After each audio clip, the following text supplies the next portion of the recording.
Cubs legend Ferguson Jenkins is the only Canadian in the Baseball Hall of Fame, and now we can say he's one of the few great Canucks to be enshrined on a stamp.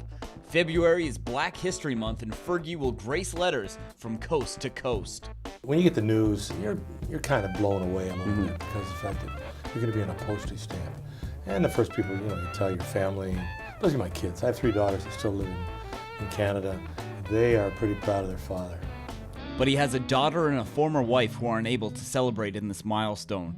3 days after his induction into Cooperstown in 1991, Jenkins' first wife, Mary Ann, succumbed to injuries sustained in a car accident a few weeks prior. 1 year later, in a murder-suicide, his girlfriend took her own life shortly after killing his 3-year-old daughter, Samantha, whom he shared with Mary Ann. Everybody's susceptible to things that happen in life, and you can't safeguard everybody. But when I look back, I have my 3 daughters, I talked to them, and I went to a counselor for a while, and so did my son Raymond. He was only 11 when his mom died, and he lost his sister a year later. So I mean, it's kind of a crazy situation, and you say to yourself, is God punishing me, or is he testing me? And I think probably both. That wasn't the only adversity that he would encounter. Being a part of the first group of black athletes to play in Chattanooga, he came face to face with some of the stories he heard growing up in Chatham. They would have some banners up. We don't want the black ball players here. This meant this meant that.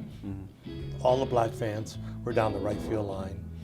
They couldn't come in and integrate and sit behind the screen. So there was a tough time, but you got through it. I just think that the changing of the times after the Bill of Rights in 64, 65, kind of opened up a little more things to some of the players of color.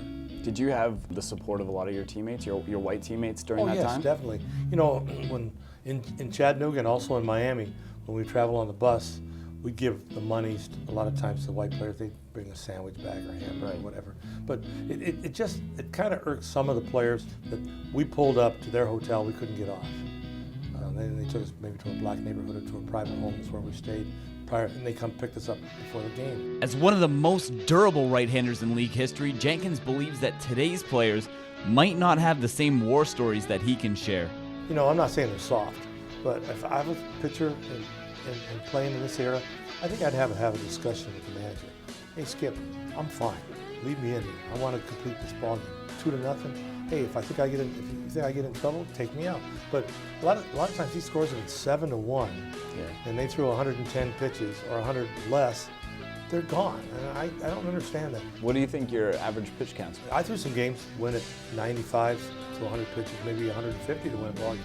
I threw some 10-inning opening days or 12-inning ball games in the mid-season, like in June and July. So my pitch count might be 150, maybe 160. He coached for 8 years in Cincinnati, Chicago, and Texas after his playing career, and nowadays wouldn't mind getting back into the game. When the 68-year-old gets the itch, he's actually reached out to MLB teams to act as a pitching advisor or administrator. I've talked to Toronto, talked to Texas, Cincinnati.